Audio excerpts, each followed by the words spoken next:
The first step is using our bond to clean the near surface, each finger, one by one, applying base to the entire near, evenly from mid-left to the right.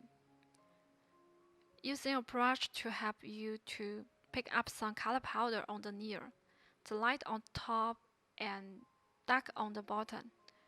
Randomly, they will look natural after finish. Brush out the excess. Applying base again, we do the second layer of the ombre effect. We usually choose two colors to combine to do the ombre effect. Usually choose one light color and one dark color, using brush to help you to spread them randomly on the near. Brush out the excess. If after two layers, if you think the ombre effect not that good, not that perfect as you need, you can do the third layer, like this. Apply base again and using brush to pick up some color powder, spring them on the nears randomly. They will combine natural. Brush out the excess.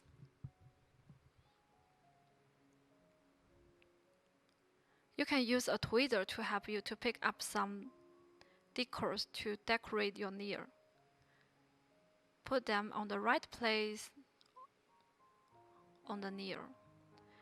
We choose Leopard decals here because Leopard are perfect match with red and pink.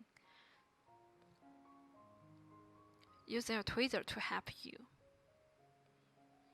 And then after you finish your design, you should use clear powder to protect and seal your design. Apply base again and dip into the clear powder. Shake off the excess, brush out the excess. And because we use the fast drying clear powder, so no need activator to dry before filing and buffing.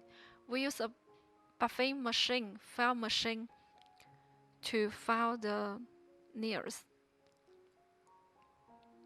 And the near file to file the edge of the near. Using the near buffing to polish the near surface, to make the uneven place to become flat and even, which is very good for your later steps. You should buffing and filing carefully in the entire nears. Don't forget the edge of the near. And brush out the dust. Using a dry cotton to help you to remove the dust. Then we use our activator. We just use one time. Apply evenly. Here comes to our top, the first layer of top. It should be thin and evenly. And we should apply the second top layer immediately, before the first layer become totally dry. And then finish double shining and beautiful.